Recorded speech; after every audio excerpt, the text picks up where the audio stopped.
আসসালামু আলাইকুম সবাইকে খুঁটিনাটি রান্নাঘরের নতুন একটি রেসিপিতে স্বাগতম। বন্ধুরা, মাংস খেতে খেতে অনীহা হয়ে গেছে? তাহলে মাংসের স্বাদে পরিবর্তন আনুন। আজকে আমি আপনাদেরকে তৈরি করে দেখাবো পেঁপে দিয়ে গরুর মাংসের একটি মজার রেসিপি। আমি গ্যাস অন করে গ্যাসের উপর একটি কড়াই বসিয়ে দিয়েছি। এর মধ্যে দিয়ে দিয়েছি সয়াবিন তেল। আর আমি দিয়ে দিচ্ছি ভালোভাবে ধুয়ে রাখা 1 কেজি পরিমাণ গরুর মাংস। দিয়ে দিচ্ছি বেশ কিছুটা পেঁয়াজ কুচি।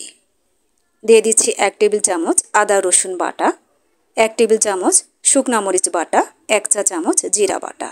আর দিয়ে দিচ্ছি গরম মশলা। গরম মশলার মধ্যে আমি দিয়েছি এলাচ, দারুচিনি এবং লবঙ্গ। আর দিয়ে দিলাম ধনিয়া গুঁড়া। দিয়ে দিচ্ছি স্বাদমতো লবণ এবং হলুদ। আমি এবার ভালোভাবে খুন্তি দিয়ে মাংসের সাথে সমস্ত মশলা মিশিয়ে দিচ্ছি। গ্যাসের জালটাকে কিন্তু এই পর্যায়ে আমি হাইতে রেখেছি। ভালোভাবে নেড়েচেড়ে মশলার সাথে মাংসটাকে ভালোভাবে মিশিয়ে দিচ্ছি।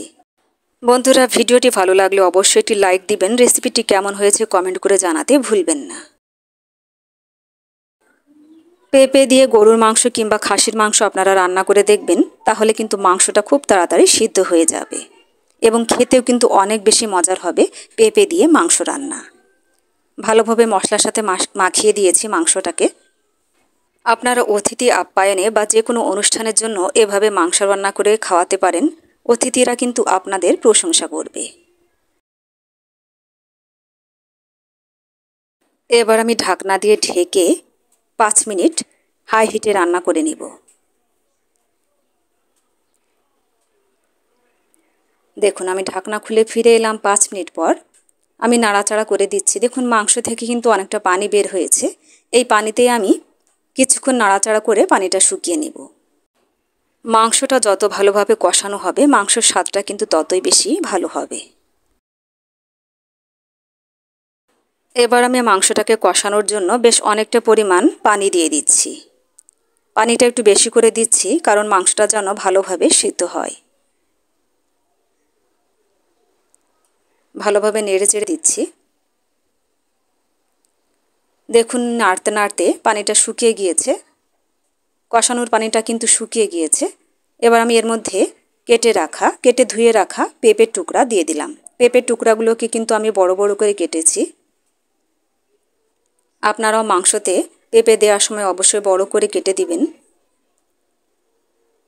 আর যদি ছোট করে কেটে দেন তাহলে কিন্তু গলে যেতে পারে, মাংসের সাথে একেবারে মিশে যেতে পারে। এই জন্য একটু বড় করেই কেটে দিতে হবে। খুব ভালোভাবে পেঁপের সাথে মাংসটাকে নেড়ে চেড়ে মিশিয়ে দিচ্ছি। এবার আমি ঝোলের পানি দিয়ে দিব। ঝোলের পানিটা এই অনুযায়ী দিতে হবে যে যেমন ঝোল খেতে পছন্দ করে। যদি ঝোল না রাখেন, মাখো মাখো হয়, তাহলে কিন্তু পানিটা কম দিতে হবে। যদি একটু ঝোল ঝোল খেতে চান তাহলে কিন্তু পানিটা বাড়িয়ে দিতে হবে।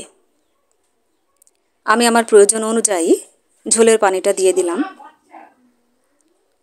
দেখুন, কালারটা এখনই কত সুন্দর এসেছে। টকটকে একটা কালার এসেছে। রান্নার পরে কিন্তু আরও চমৎকার একটা কালার হবে। এবার আমি ঢাকনা দিয়ে ঢেকে মিডিয়াম আঁচে মাংসটাকে রান্না করে নিব। দেখুন, ঢাকনা খুলে ফিরে এলাম। মাংস রান্না প্রায় হয়ে গিয়েছে। আমি কিন্তু ঝোলটা একটু মাখো মাখো রাখবো, অল্প পরিমাণে ঝোল রাখবো। আরও কিছুক্ষণ নাড়াচাড়া করে দিব। আমি মাংসতে একটা মশলা ব্যবহার করব। আমি গ্যাসের চুলায় আরেকটা কড়াই বসিয়ে দিয়েছি। এর মধ্যে দিয়ে দিয়েছি আস্ত জিরা আর দিয়েছি গোলমরিচ। আমি লো আঁচে মশলাটাকে ভেজে নিব। ভেজে গুঁড়া করে মাংসতে ব্যবহার করব। আপনারাও যে কোনো মাংস রান্নাতে জিরা আর গোলমরিচ এভাবে ভেজে গুঁড়া করে মাংসতে দিয়ে দিবেন। দেখবেন মাংসের টেস্ট কিন্তু অনেক গুণ বেড়ে যাবে। মশলা ভাজা হয়ে গিয়েছে, আমি নামিয়ে গুঁড়া করে নিব। দেখুন, মাংসটা কিন্তু আমার অলমোস্ট রান্না হয়ে গিয়েছে। আমি একটু নাড়াচাড়া করে দিচ্ছি। এবার গুঁড়া করে রাখা জিরা আর গোলমরিচের গুঁড়া দিয়ে দিচ্ছি। ভালোভাবে নেড়ে চেড়ে মশলাটা মাংসের সাথে মিশিয়ে দিচ্ছি। কালারটা কিন্তু দুর্দান্ত এসেছে, দেখলেই কিন্তু খেতে ইচ্ছা করছে। দেখুন, আমি একটি পাত্রে আপনাদেরকে নামিয়ে দেখাচ্ছি কতটা সুন্দর হয়েছে এই মাংসটা। টকটকে একটা কালার হয়েছে, দেখলেই কিন্তু খেতে ইচ্ছে করছে। তো বাসায় আপনারাও ট্রাই করবেন এভাবে। গরুর মাংস কিংবা খাসির মাংস আপনারাও পেঁপে দিয়ে রান্না করে খেয়ে দেখবেন, খেতে অনেক বেশি মজার হবে। বন্ধুরা, আজ আর নয়, আবারও দেখা হবে অন্য কোনো দিন নতুন কোনো রেসিপি নিয়ে। সবাই ভালো থাকুন। আমার এই খুঁটিনাটি রান্নাঘর চ্যানেলটিকে সাবস্ক্রাইব করবার অনুরোধ রইল। যারা সাবস্ক্রাইব করেছেন অসংখ্য ধন্যবাদ। আল্লাহ হাফেজ।